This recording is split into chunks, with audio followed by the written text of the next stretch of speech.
that's so bullish for Bitcoin because imagine once those great minds understand what's happening here, they're going to think of things that we could never dream of. People are going to back test and run into how much Bitcoin was that, and they're never going to be able to make that Bitcoin back. So when they could have just bought the Bitcoin and been fine, right? So it's people that are raising hundreds of millions of dollars, billions of dollars will look at as negative in the future because you'll be like, well, did you return that amount of Bitcoin? So it kind of flips that. You're kind of fiat mining, right? You're making a nice balance. You may even have fiat obligations because of your student debt or the wife's now staying at home and multiple kids, but the Bitcoin wealth has appreciated. It's easy to buy Bitcoin. It's hard to hold it long term. And that's embedded in everybody's decision. When you go and pitch, this is something that never gets talked about, but when we talk to our friends and family and we say Bitcoin, they think crypto, Ponzi, and it ends up in a North Korean's hacker's wallet, or it ends up in a UK landfill in a zip drive. And because it always seems like it's fleeting and it's evaporating. Before we get started with all the topics, give us some small background of like who you are and why you're excited about Bitcoin. So to keep it brief, and happy to go in deeper, but I think it helps in the stuff we're working on is my background is in traditional technology. So I grew up in Texas, was at Google, helping scale one of their side bets called Fiber, and deployed a lot of that. So a lot of the infrastructure across the U.S. post dial-up and copper wire cable. The incumbents recognize when you think about like the Metas at the time, Facebook, Amazon, realized they need to really improve the infrastructure if they're going to get more data, i.e. more ad revenue through the pipes. And so Google was in that same lens, and they took a bet there. And so it was early there helping build that. And then ultimately ended up in New York City as a Texas kid. Was interesting. My wife's family was from the Northeast. So rather than, I would have opted to go to San Francisco. I'm glad I didn't, given the politics and where San Francisco has gone. Ended up in New York City, and then just lo and behold, I ended up with Adam Neumann at WeWork in 2017, pre the SoftBank $4 billion investment. And this was pre-Bitcoin. So this is 17. And then ultimately, Bitcoin's price is moving. I'm learning about Bitcoin while I'm lighting money on fire. So I'm reading the Bitcoin Standard while lighting money on fire. We work, and kind of the rest is history as far as going down the rabbit hole and getting involved in the space, and have been building professionally in the space for about half a decade now, since 2019. So a little over 5 years. That's super interesting. Google is for me also like Alphabet is one of the companies for me in the big seven that is kind of the furthest away from adopting something with Bitcoin. Like Meta could be, because like there's funnel led, like Apple, we've known Tim Cook is saying that he owns Bitcoin publicly, and all those companies. I don't know. How do you see the relationship between Google and Bitcoin? It's interesting because I feel like the firms that come to mind in the Magnificent Seven are Google and Amazon. And I think about their founding stories and then where they are today. And they're kind of fundamentally different, where when we talk about some of the stuff we were building and our investment firm Early Riders, like they really embody a lot of these ethos that were early to what made Google and Amazon special. I don't know if you know, Amazon owns Relentless.com.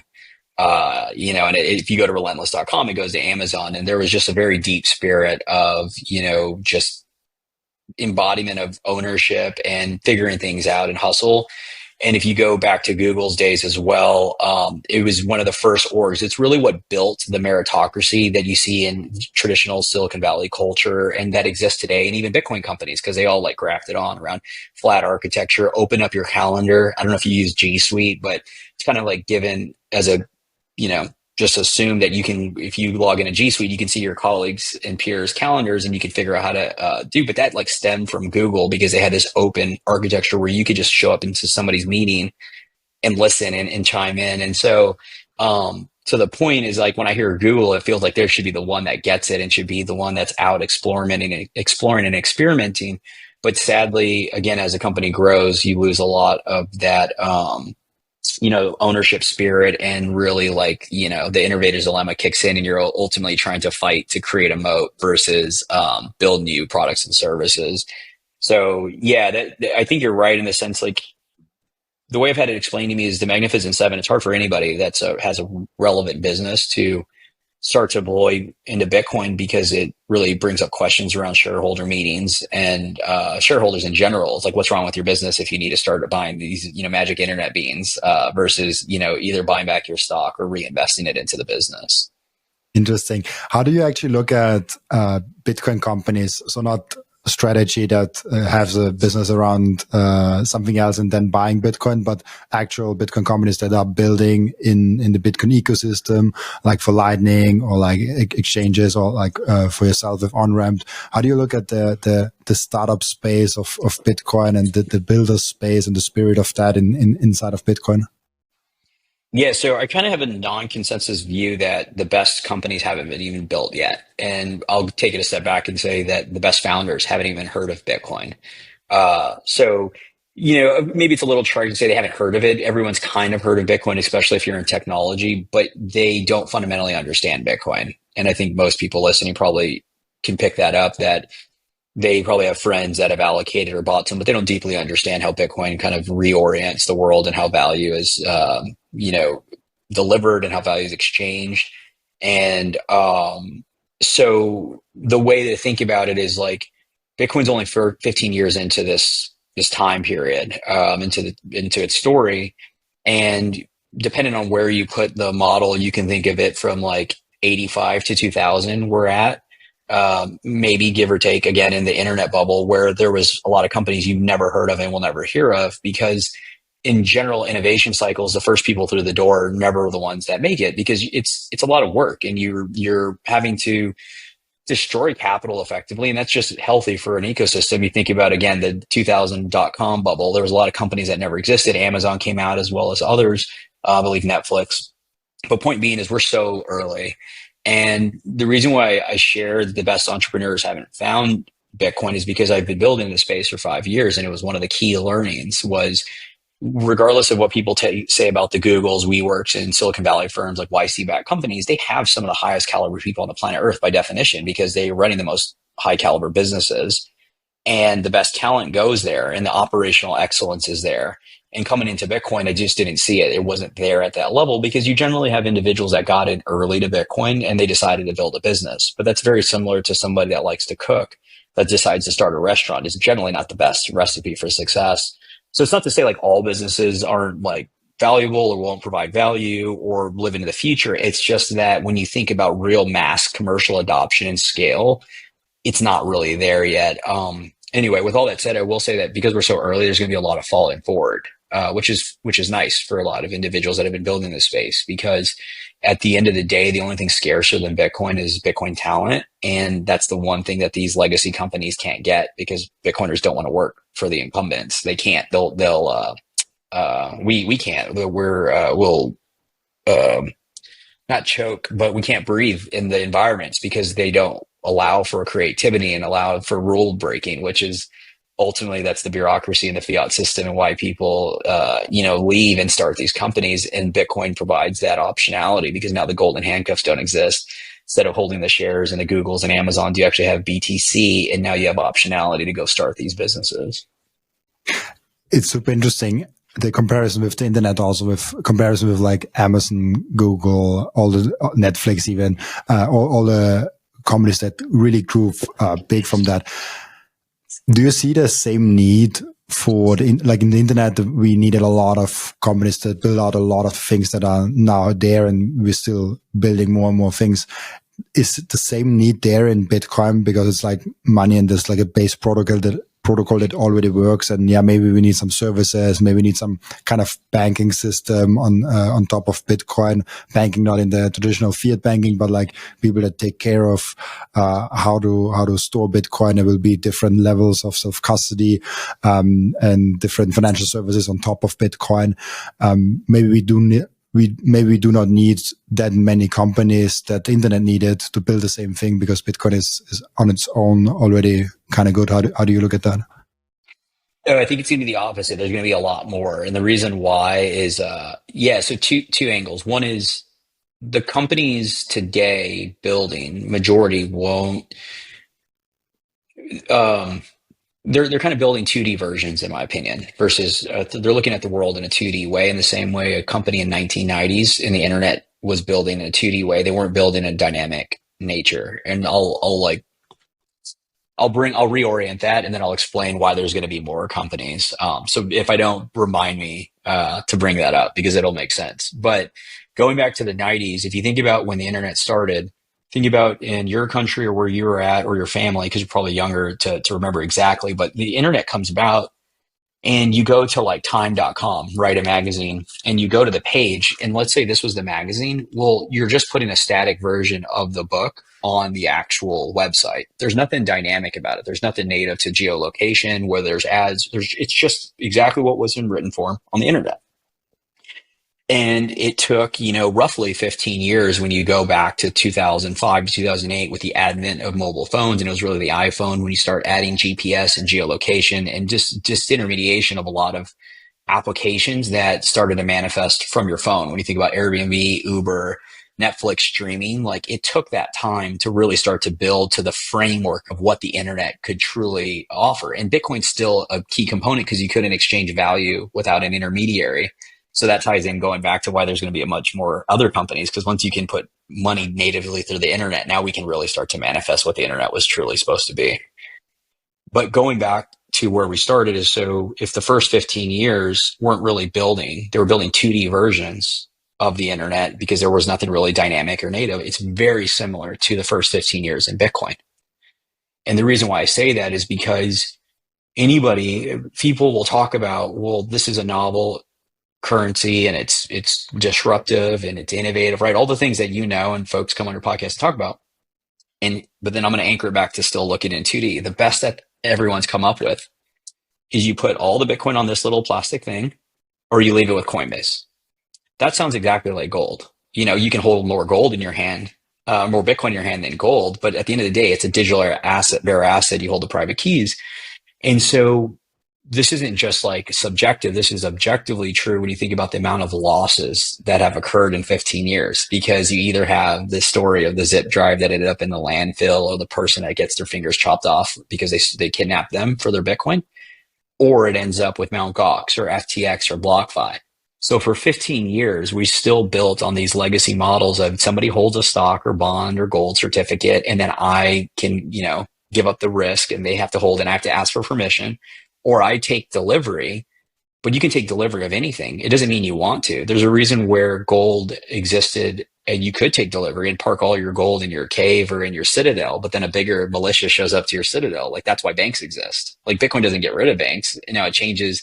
And this thing we can talk about on-ramp and why, we look at it as like a 3D version of Bitcoin, because you kind of are now leveraging its native properties with multi-sig to distribute risk and trust.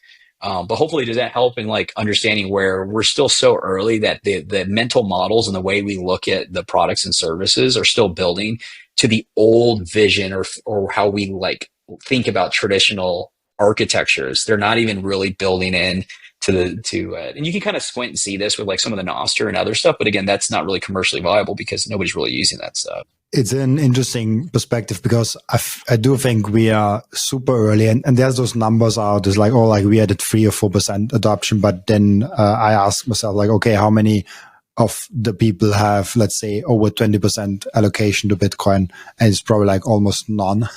so most people just have like, delay having $1,000 on Coinbase laying around. I don't know if this is already adopting Bitcoin in a kind of sense. So the real adoption rate for me is like even smaller than those official numbers of like 3, 4, 5, whatever percent, probably like under percent even.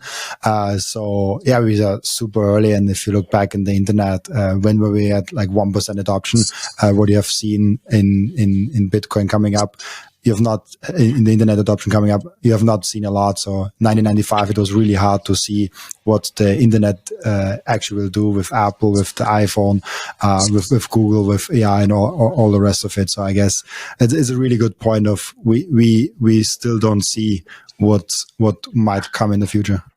It's exactly right. Like if you follow any trope, it's that, if you follow the people, that's where the money goes, right? Like the money, the people, the smartest minds are where the capital, where the ideas will go.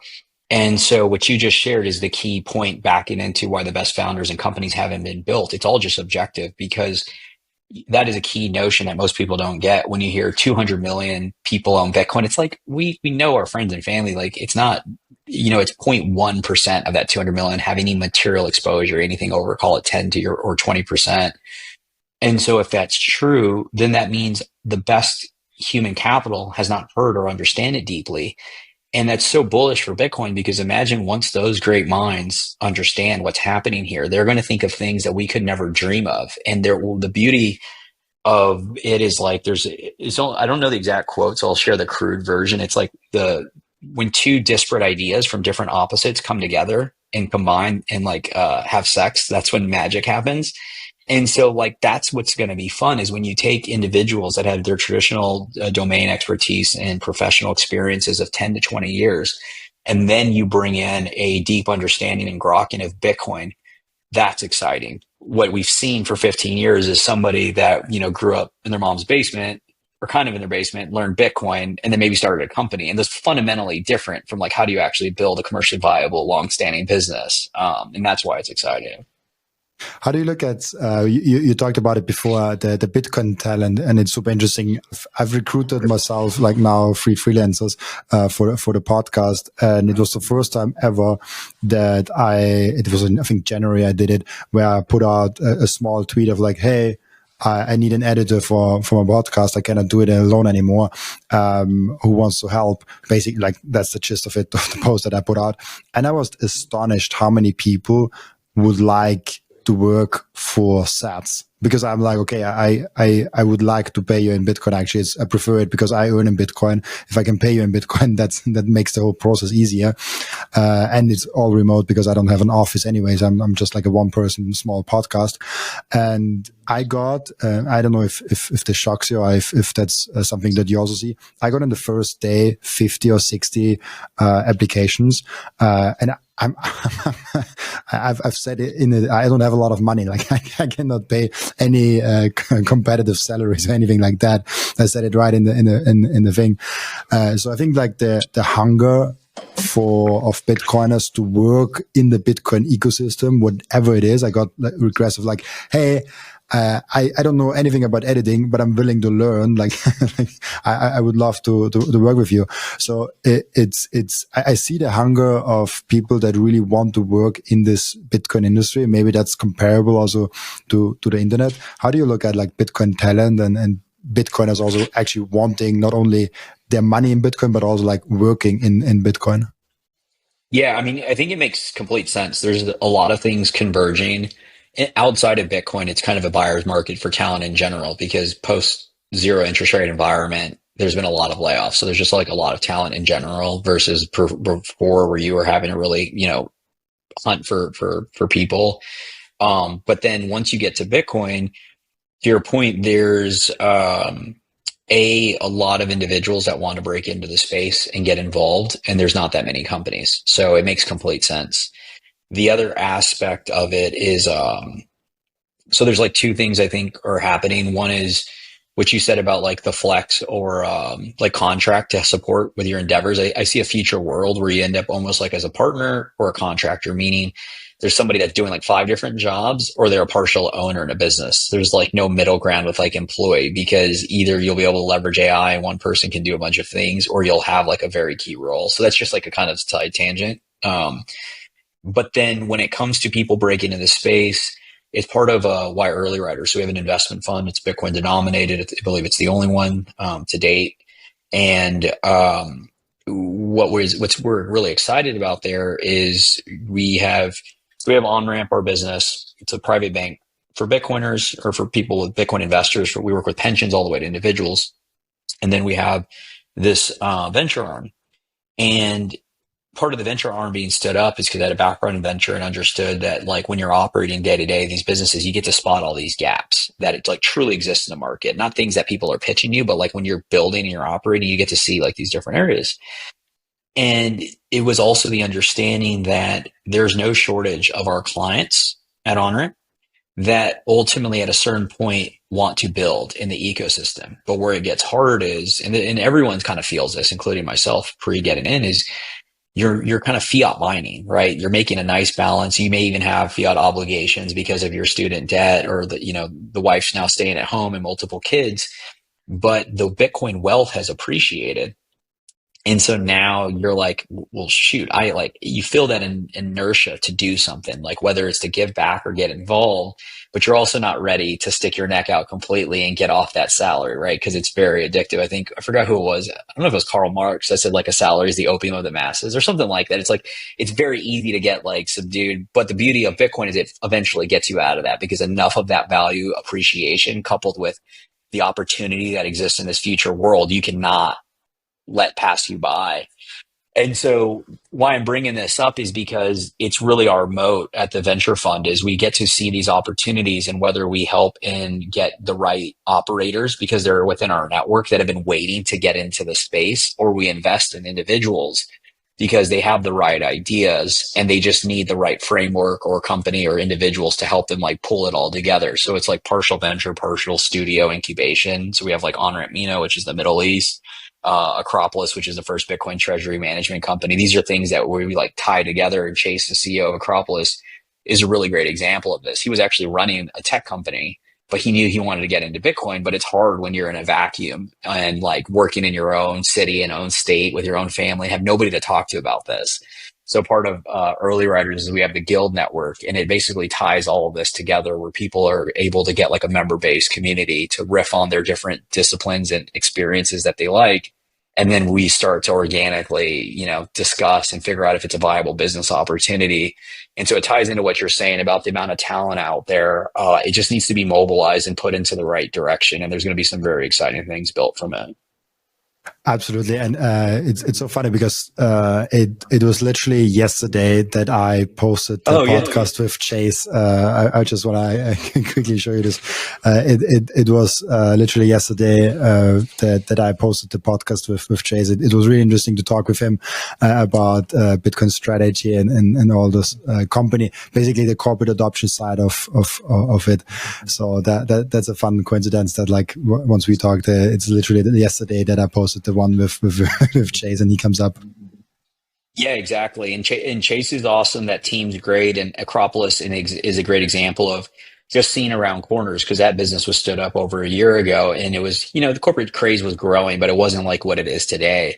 And so there's just been insane demand from all the way from SMBs all the way to corporates when they think about capital markets, institutional grade custody, all the things associated. And so we have a number of examples across the board of active opportunities we're looking to invest in. And that's what's exciting because to your point, there's a lot of things that need to be built in that 3D version. And they don't actually take a lot of money. That's the crazy part is traditional VCs and the traditional world still looking at companies that they need to raise hundreds of millions of dollars and deploy tens of millions of dollars of companies. It's just not true. And the beauty of deploying in Bitcoin is you align a lot of the incentives. But the other side of that is a lot of these companies are going to have to get acquired by traditional financial firms because, again, these individuals do not want to work with them. So it's a very exciting opportunity we're in. It's actually something really interesting because we talked about Chase and we talked about Bitcoin strategy a little bit.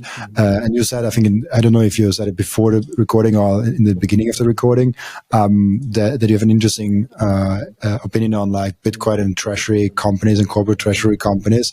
How do you look at all the new companies that now come in, like a strategy as Semler Scientific, and more companies that come in and say like, hey, we do a business that has nothing to do with Bitcoin, but we want to acquire as many Bitcoin as possible. And even have like employees that just like try to get more Bitcoin and have this kind of speculative attack on fiat and getting more Bitcoin. I've had like an aversion to it, and it stems from multiple things. If you ask me on a particular day, I'll come up with a different main reason. But at the net is I personally don't really like it. But I will caveat because it's important.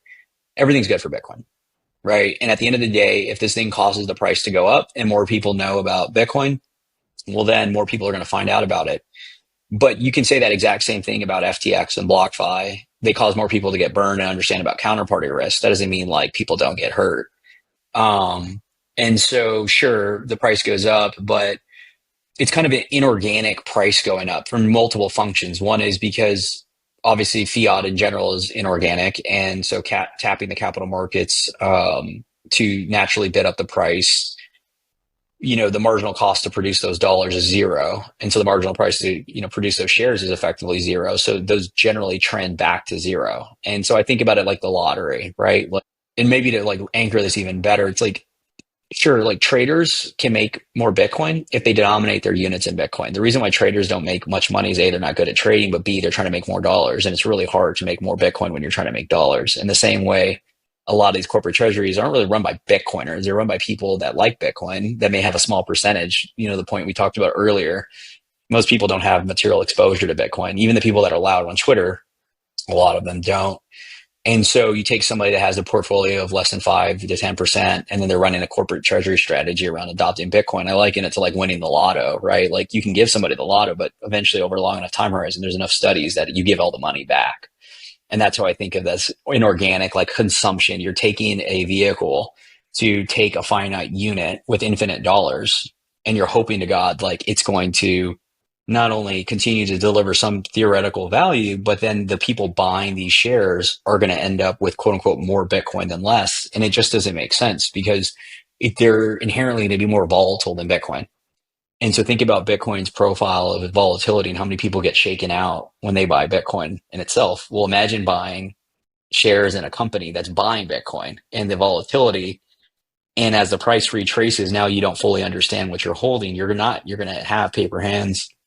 And the last part in all of it is that it's almost like an affinity scam in my mind, because if you think about like the thing, and I talked about this on Stephan Livera's podcast, is we kind of forget, being deep in the Bitcoin space, how hard it is for somebody to wrap their heads around buying, a magic internet token, right? Like, again, it's easy to buy and self-custody 12 words for $10 or $100. But imagine telling somebody it's worth $100 million, put $10 million, 10% of your net worth on 12 words in a plastic device. They'll just laugh at you. And so the majority of the world, the understanding is a 60-40 portfolio, 60% stocks, 40% bonds. So it's not out of the question for somebody in their 60-40 to have some material exposure to an Amazon or some FANG company, right? Like it's easy in their mental model. So you can see how it's easy for securities to be like naturally part of somebody's portfolio to Bitcoin, proxy exposure. So are they going to buy some of these, companies? Are they going to understand what they're buying? Are they going to be able to withstand the volatility? So they're going to buy, like everyone buys even Bitcoin as a momentum trade, but then they end up as exit liquidity because they don't fundamentally understand what they're holding, because we know Bitcoin has its cycles. And even if we are not in a traditional 4-year cycle anymore, it'll always have the volatility because you only have 21 million, you have all these units chasing it.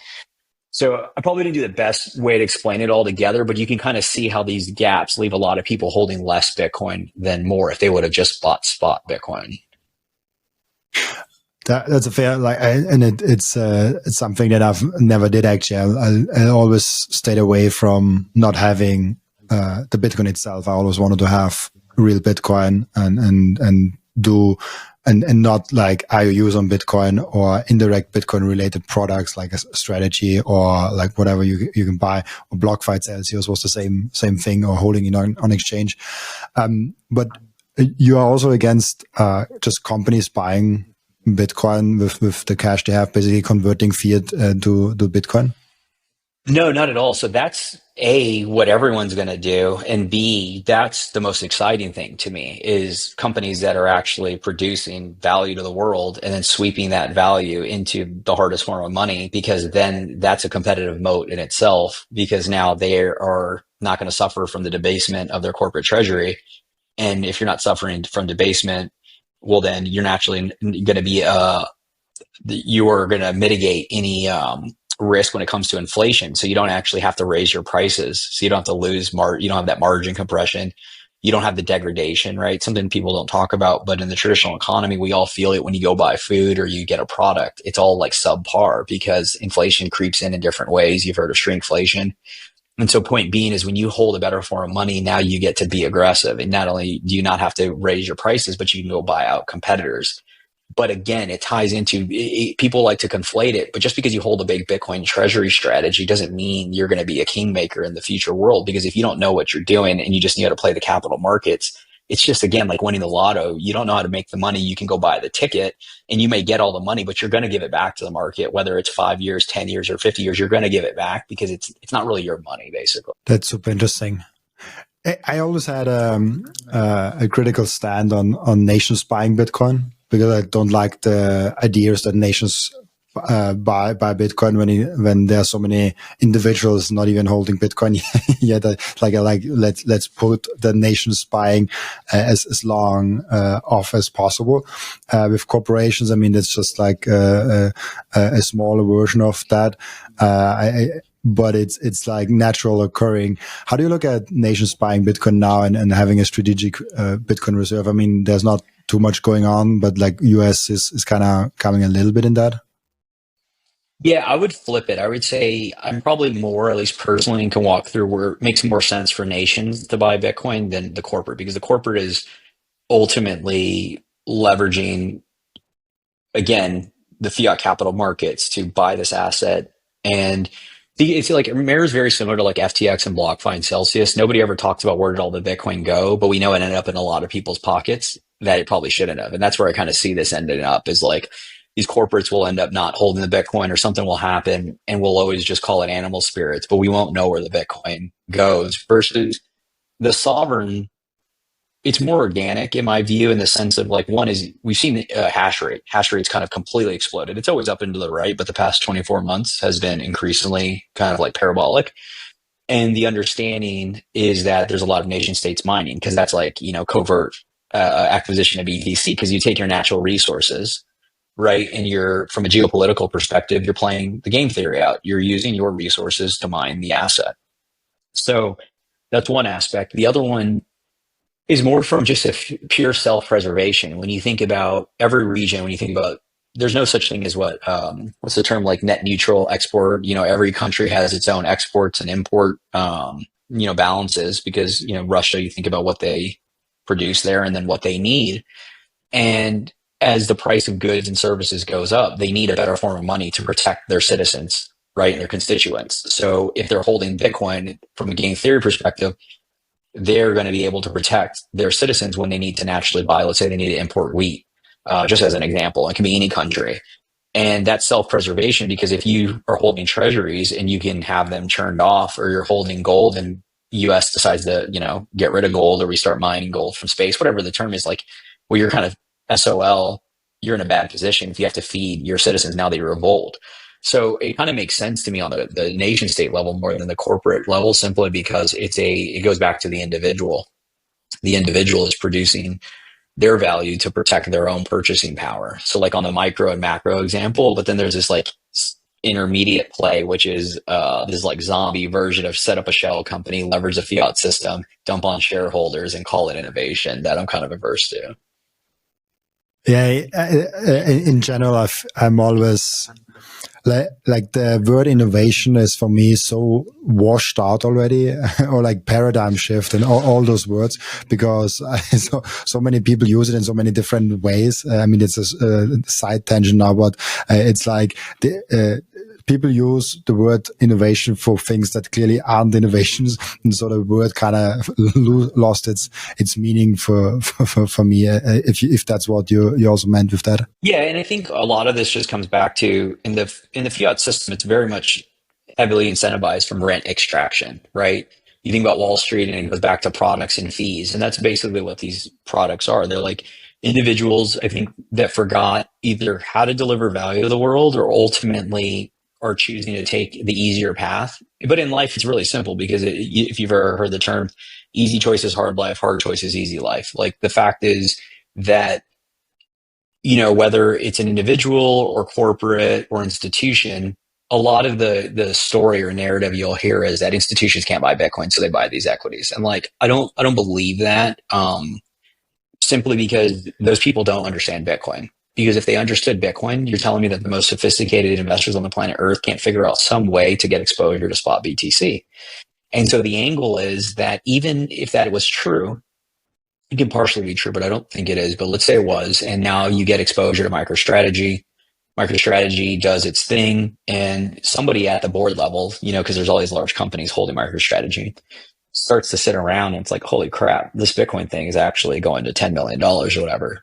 Well, you think they're going to keep buying MicroStrategy that has, execution risk, counterparty risk, all the things, and then where does the asset sit?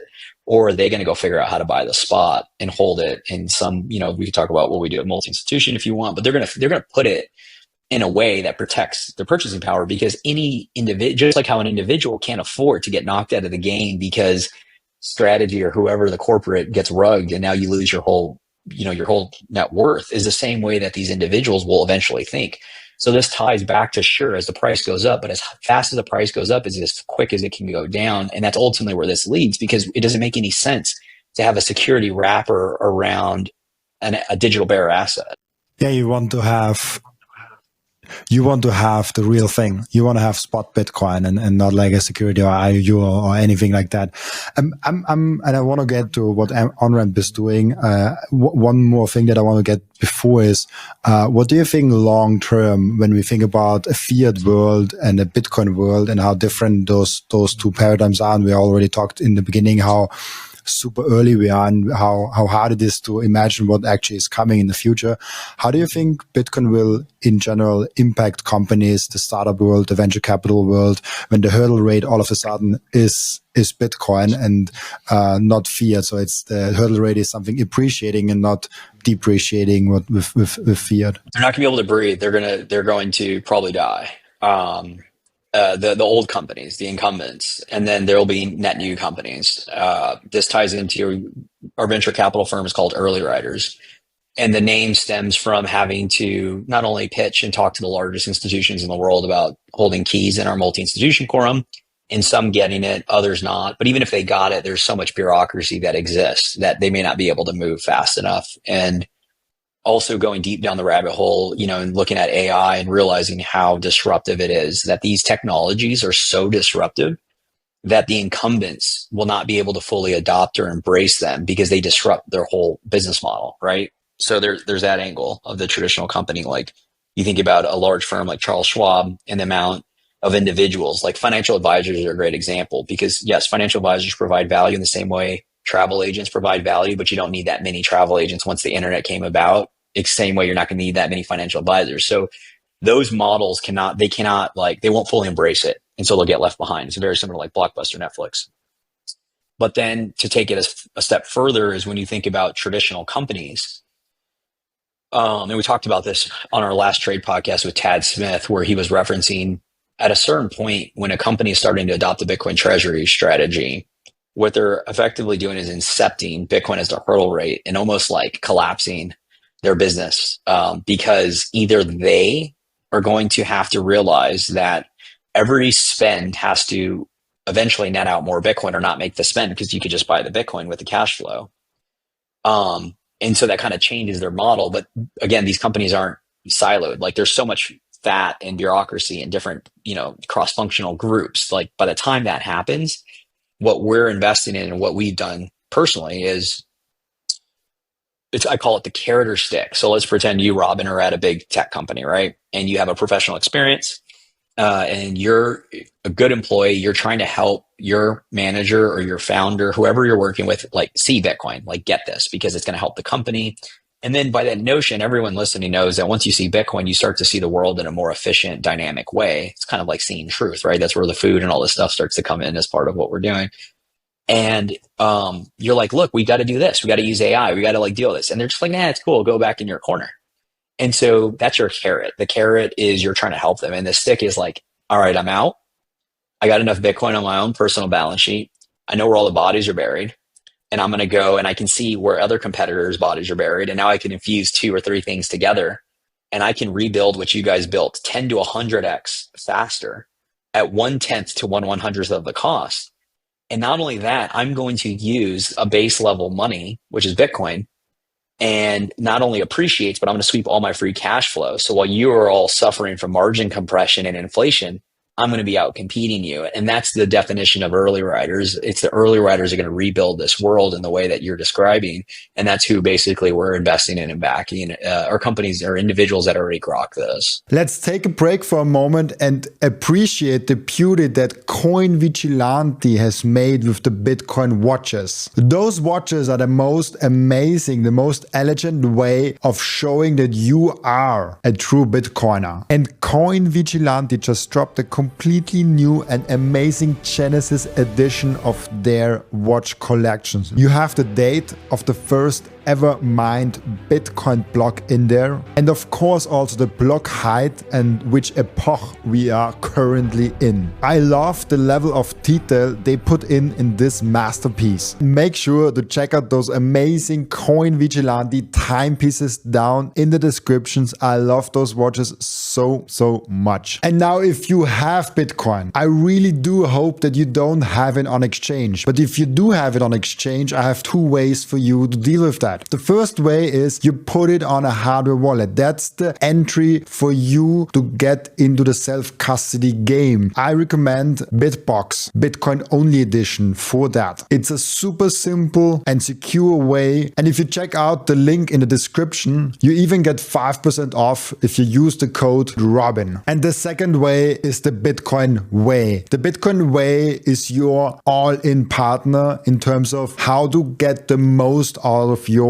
sovereignty. They will personalize for you a self-custody setup that is perfect for your individual situation. They will show you how you can secure your own devices. Securing your Bitcoin is not enough. You also have to keep all your devices secure. One topic that is overlooked often is the inheritance plan. What happens with your Bitcoin once you are no longer here? Do you have a plan for that in place already? And last but not least, if you're in jurisdictions where you don't feel safe, it's better to get a plan B. For all that, head over to thebitcoinway.com/Robin to get a 30-minute free call. And just a quick side note, I will be for the first time ever speaking at the Bitcoin Prague event in June. It will be absolutely legendary and I'm really looking forward to seeing all of you there. You can get your ticket in the link down in the description of Bitcoin Prague, and very important, use code Robin to get 10% off your ticket. I'm really looking forward seeing you there.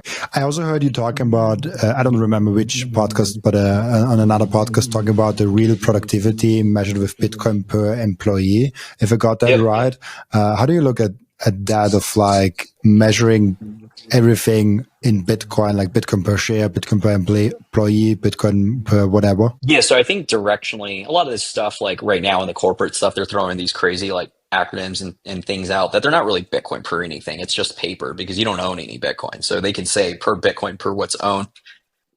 But the real way I think about it is it just flips the models of the traditional world, right? So the traditional like technology or finance world is AUM in an investment fund, right? Like how much capital can you raise in a fund? How large is your fund? But when you think about that, it's actually going to be the opposite because the amount of capital you deployed or raised, people are going to back test and run into how much Bitcoin was that? And they're never going to be able to make that Bitcoin back. So when they could have just bought the Bitcoin and been fine, right? So it's people that are raising hundreds of millions of dollars, billions of dollars will look at as negative in the future because you'll be like, well, did you return that amount of Bitcoin? So it kind of flips that.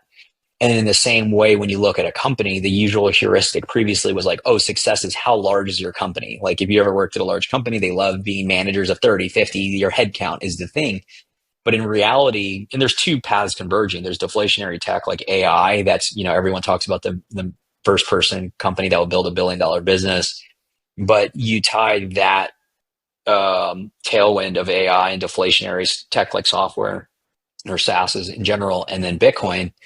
And now you're going to look at the amount of revenue on BTC netted out per employee, like the amount that you can do. And like Tether's, I guess, a kind of a good example of this. But so, yeah, it just kind of flips what you're looking at because everyone's chasing the underlying BTC to make more of it. That'll be how people return. They think about their capital investing into a VC fund or investing directly into a Bitcoin company is how much Bitcoin are you returning to me? So, yeah. I love that. Like, how much Bitcoin profits are you doing per employee? Something like that. Really interesting. One more thing is interesting. With AI, because we talked about it a little bit now.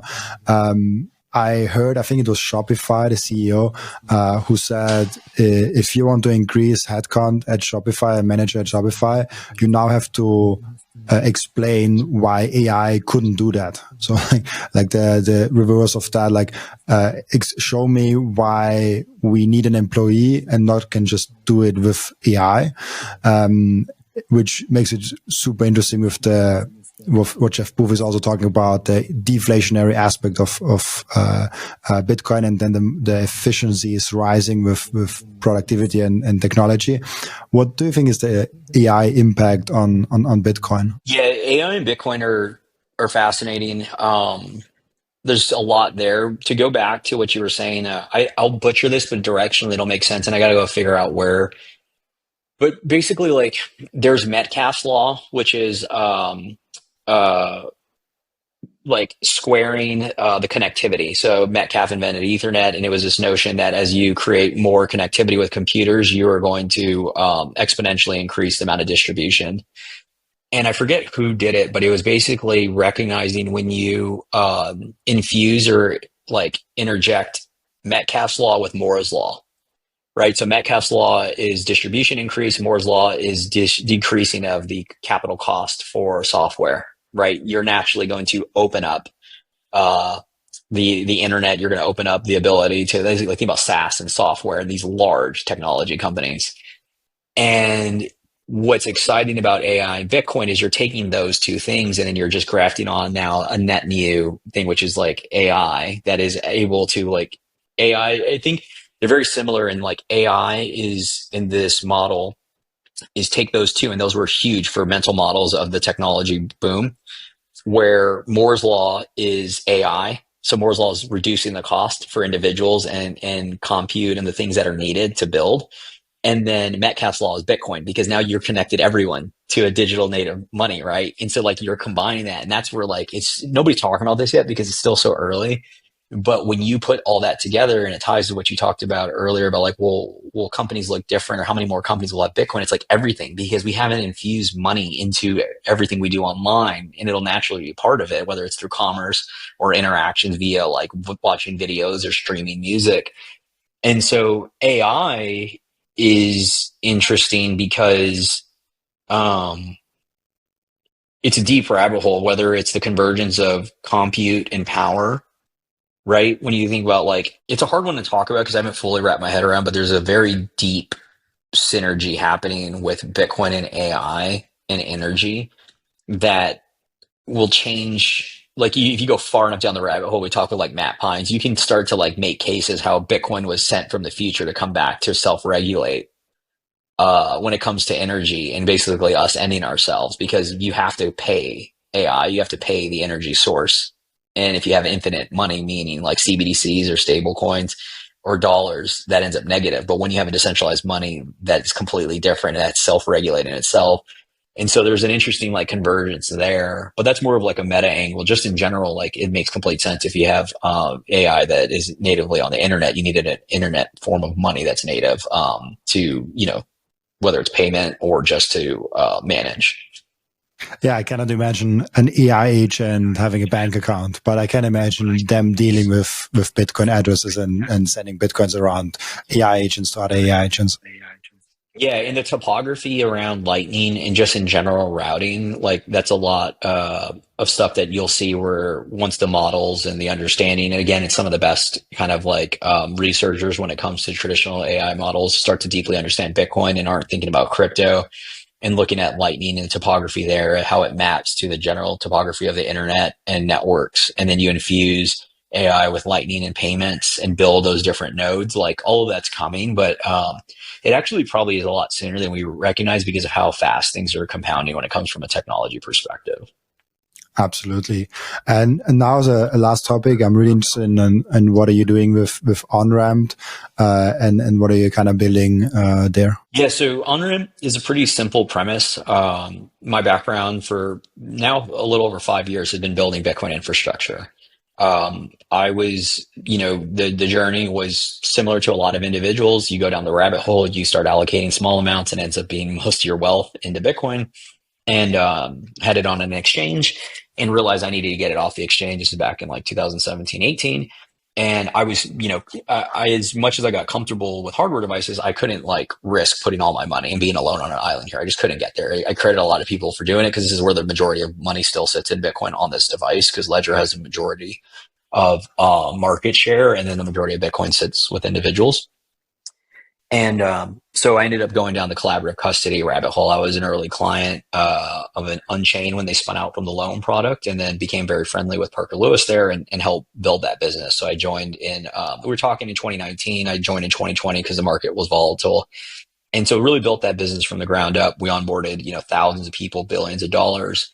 But while I was doing that, naturally spotted just this very large, significant gap, whether it was with high net worths all the way to corporates and fiduciaries, that at the end of the day, they just didn't want to hold these keys. They didn't want to hold them for a number of reasons, some of the wrong reasons, right? Like just because they could lose their car keys, when in reality, you can figure that out. But again, that ties back to, do you want to make money or do you want to be right? Because I could tell everyone should be holding their keys, but the reality is not everybody wants to be their bank, and nor should they, because if everyone was their bank, that opens up a lot of risk from like physical attack. That's why banks have existed. And once you get to, businesses, fiduciaries, people managing money for others, it's untenable to hold cryptographic material because you have seed phrases, you have hardware devices. Not only can you mess them up, but if somebody leaves the firm, now you have to burn a lot of this information, because if they leave, they may have a piece of it, and now you start to expose yourself.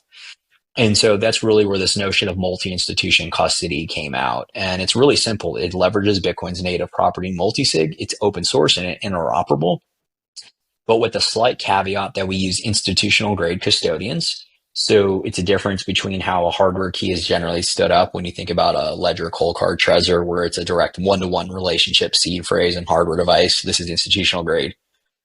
Key generation, where there's shards of a single key held by different institutions.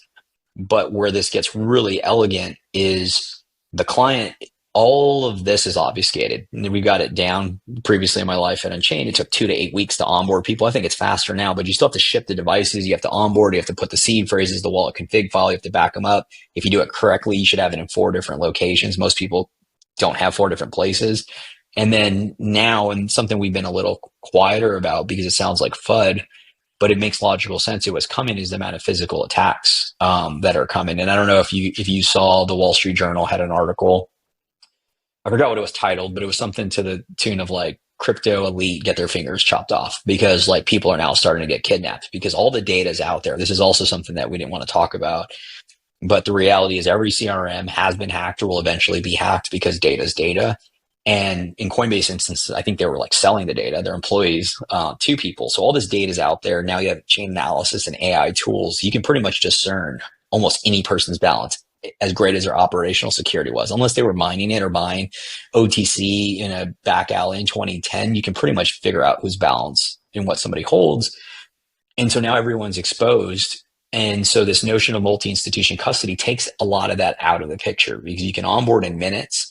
You have 3 different independent institutions that are working on your behalf. So they're agents of the client, and the client directs them via video verification. And over time, we'll do it in person and have other kind of 3FA mechanisms to like authenticate. Because I know the natural question is like, well, what happens with AI?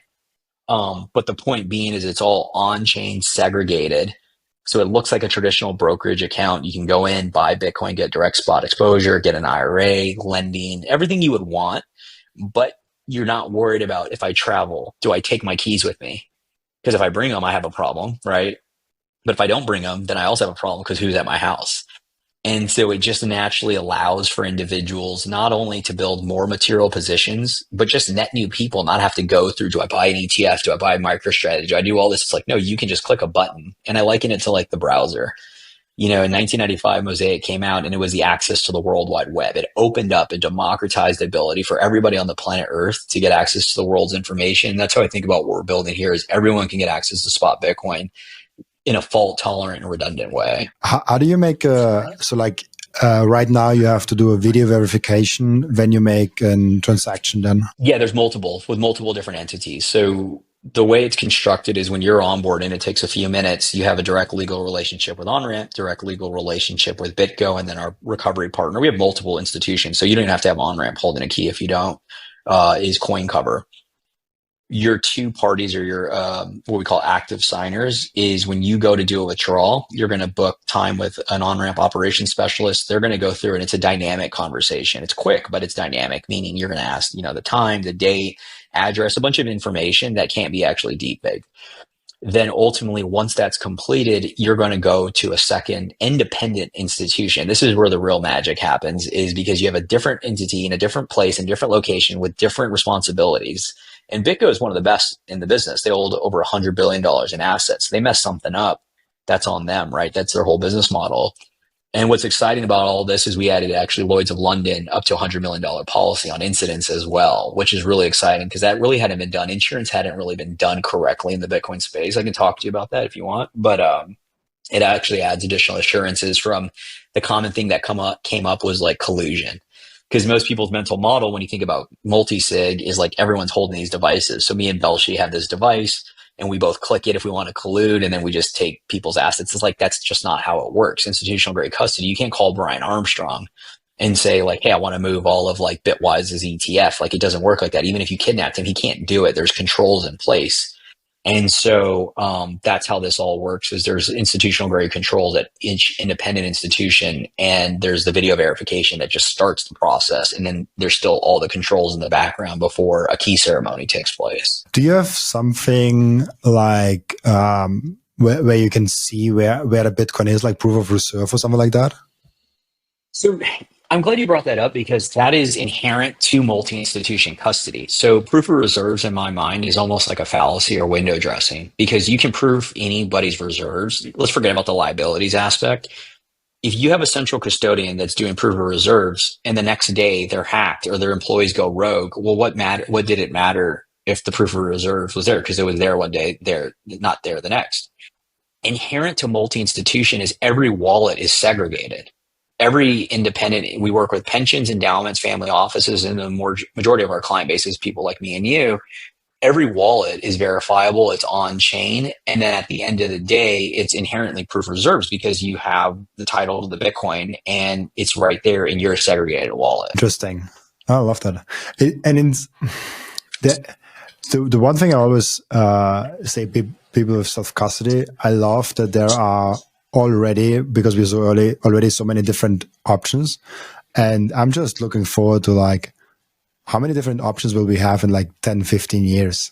Because you brought also the point up earlier, like we have no clue what the greatest entrepreneurs are still coming in there. The greatest people will still come in people in Bitcoin and will build all those things.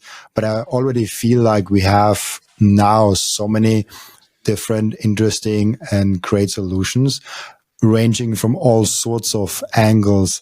When we have things like on-ramp, we have collaborative custody, you said like unchained cars and all those things. And then we have like, of course, the hardware wallets, but also like things like how's it called? The from Checkdoors, I think the BitKey or something like that. So there's already so many different solutions out there for so many different use cases. For you, is like most of your customers, you said, is like individuals, so not corporations. Like most of your customers are actually individuals. Yeah, well, there's two parts. One is, we don't have to go deep in there, but I think that in 15 years, we'll look back at the way we custody Bitcoin today and be shocked. Because if you go 15 years from now and Bitcoin is $1 to $10 million, we'll be shocked that we let Coinbase hold that amount of money. And we'll also be shocked that we held that amount of money in a single hardware device or in a multi-sig, because the reality is people break into people's homes all day long for Rolex watches and small, things under $50,000. Once the bad actors realized that this stuff was in our house and we were self-custodying it, like the market's going to recognize, wait, that's crazy. That's not how I want it done. And so in 15 years, we'll look back at the existing models, and they won't make sense. Now, to your point about the client base, River has a really excellent chart. I could pull it up if you'd like, but ultimately it shows the ownership structure of Bitcoin. And it's something that most people don't really perceive. You hear about institutions coming in, and then you also hear about, Wall Street and and generally big TradFi dictates, products and services. 70% of all the Bitcoin sits with individuals, right? So that makes sense. Like that's our largest client base because that's who holds material wealth and needs better Bitcoin custody. But then to your point, we work with the first UK pensions that adopted Bitcoin. We have endowments that we just onboarded, family offices and corporates, businesses. But then again, that's like 30% of our business. And then the other 70% is the individual because that's who holds the vast majority of the underlying asset. Absolutely. Interesting. Yeah, it's like most people don't, especially outside of Bitcoin. I hear like, oh, like so many corporations own Bitcoin, or like big players own Bitcoin. And then you look at the numbers, like no, individuals, plebs own the most Bitcoin. Yeah, and this will be fun for you to think about with your guests and just opportunities. Is it's something that like I stumbled on about 2 months ago, realizing because the individual holds the vast majority of Bitcoin, they've had the longest time in the market, right, to understand it. That's how they come to develop real material positions to being all in. And by that nature alone, that means they are the most sophisticated, right? And that's why they had to sever the internet connection. And now it's changed because the price appreciated, multi-institution comes in. We work with the most sophisticated people, whether it's on-ramp or early riders, whoever's listening to this that wants to reach out. I would encourage you to, because it's a natural heuristic or mechanism, because it's just people that had to go through all this journey and they hear this and they're like, oh my God, this makes complete sense. But why I'm bringing it up is because those individuals would never buy an ETF, and they definitely would not go and buy a corporate, whatever we talked about in the beginning, that's being built, because they understand the risk implied in that. And so why I'm sharing this is because those individuals are going to be the people that are building the net new products that deliver the most value to the world that will win long term. I look at it as a positive sum game versus zero sum, because they're going to use the products and services that are accretive to them, deliver value, and by nature, if they build other things like that, they're for everyone. And so what you see in the traditional markets today, it's basically taking advantage of the naivete of people that haven't got there yet. And so they're just looking for exposure into this ecosystem. But then everyone knows once you buy it on the Cash App or Robinhood, you realize you can't take delivery, you eventually smarten up. You're like, why was I in this? And you're hoping to God before that first exposure and you wondering you didn't get rugged, right? Because like a lot of people learn on BlockFi and FTX. And so that kind of rounds out coming back full circle of like no sophisticated individual is going into an ETF because of the counterparty risk and the multiple layers of it. In the same way, nobody's going into MicroStrategy if they really understand it, because you have all this risk. But we just assume, oh, it's okay for the net new incomers versus saying, no, we should just build better products and services from the start for everyone. And I think maybe that's at the essence of where I have the aversion to a lot of the security wrappers around. It's a great point. Yeah, it's like when I look at the mistakes I've done in the past, it's almost like, how did I not lose all my Bitcoin till now? Yeah, I made so many mistakes that I've now known. They were like, okay, I was really lucky to, I've lost Bitcoin along the way, even though I'm not that long into Bitcoin, but I've still lost some, but I've never lost a material amount of it. So it's almost like I was lucky, honestly. And that's like, I'm glad you brought that up, because that is embedded why Bitcoin is only 100K and not $1 million a coin, because it's easy to buy Bitcoin. It's hard to hold it long term. And that's embedded in everybody's decision when you go and pitch. This is something that never gets talked about, but when we talk to our friends and family and we say Bitcoin, they think crypto, Ponzi, and it ends up in a North Korean's hacker's wallet, or it ends up in a UK landfill in a zip drive. And because it always seems like it's fleeting and it's evaporating. And so that's where we reference like that the browser moment in 95 democratized access, multi-institution democratizes access for everyone to get material exposure, because we work with OGs all the way to net new people coming into the space. They don't have to go through all the losses, all the risk, all the counterparty risks, and be lucky. They just find the signal. And this is a good example where I talked to a client that went fast down the rabbit hole. We'll probably have him on the pod, but I won't share his name just in case he doesn't want it to be known. But point being is, when he first got in, he was like at Robinhood at 1/10 of a Bitcoin. And then eventually, went over to River because he heard River was great. River is great, love River. But then realized, but he still was at under a tenth of Bitcoin. Found us because he got introduced via a mutual friend, and we talked about custody. And then he started building more material exposure. Now he's running like funds in the oil and gas energy related to Bitcoin. But where this ties into all this, 4 or 5 months later, he's all in Bitcoin. And we talked yesterday, and he's like, "Man, this Coinbase stuff happened, and all these things are coming out." He's like, "I was just so grateful I was a client of yours, and I didn't have to worry. I slept like I got to focus on my business and not worry about all the data and if my wife's at risk and all those things associated." And that's like how it should be. But we're still so early that the first risk of anybody getting exposure is it going to evaporate tomorrow? Is it going to be completely gone? And so it makes complete sense that most people don't allocate, because I like to joke and say people would rather take, negative yielding bonds or equities from a real rate and return over the 10 years or the rest of their life versus having all their money evaporate the next day. It's just a logical, pragmatic thing, right? Like I'd rather just lose all my money, get to base over 40 years versus buy Bitcoin in tomorrow because my collaborative custody, I couldn't reconstitute it. They went away, or the exchange blew up, or it was rehypothecated, or MicroStrategy. So like this is foundational to why the price is what it is and why people think this is all a Ponzi. And so it'll just take time and education. Very true. It's really interesting also to think about that. We have one question that I ask each and every one of my guests, and the question is, what can we learn from you besides Bitcoin? Man, that's a good question.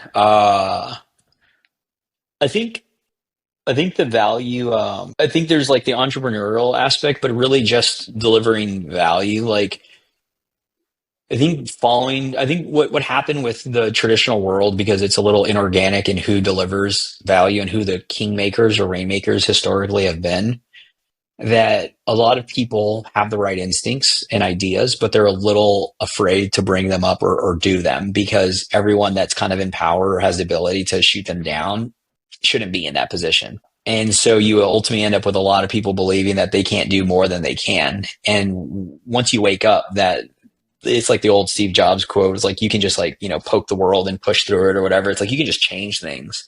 And this was big for me in 22, because again, this is outside of Bitcoin.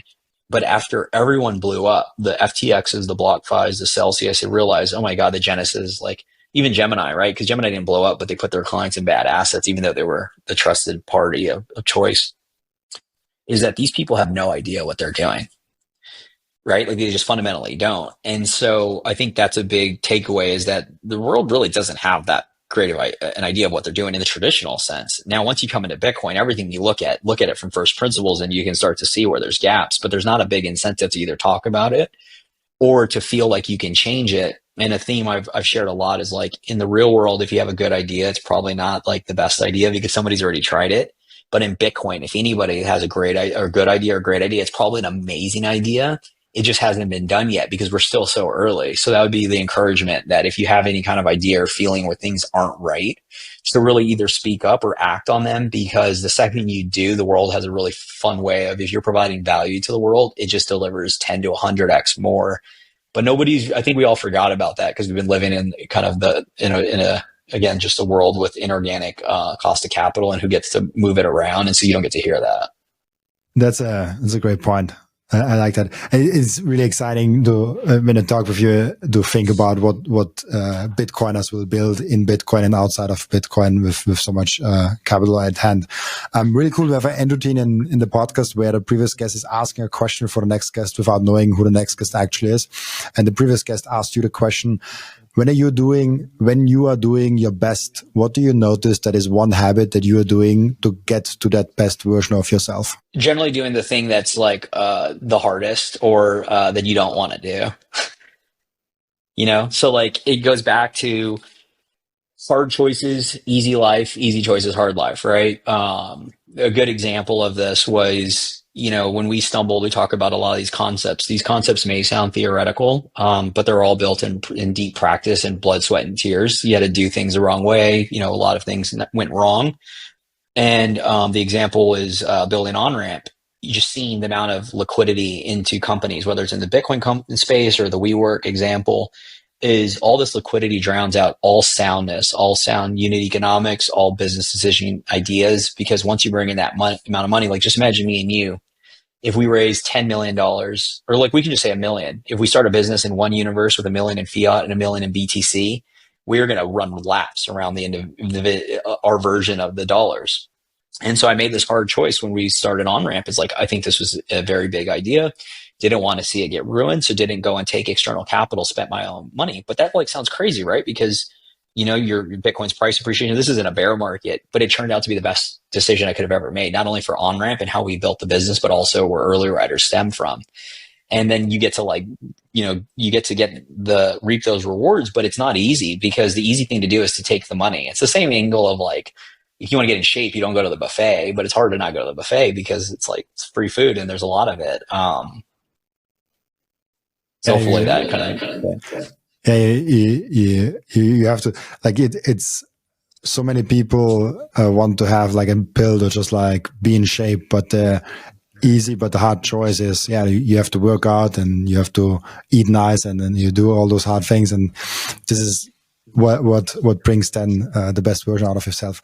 Thank you so much, Michael, for being on. It was a great pleasure talking with you. Before I let you go, where can people find you, ask you questions, and reach out to you?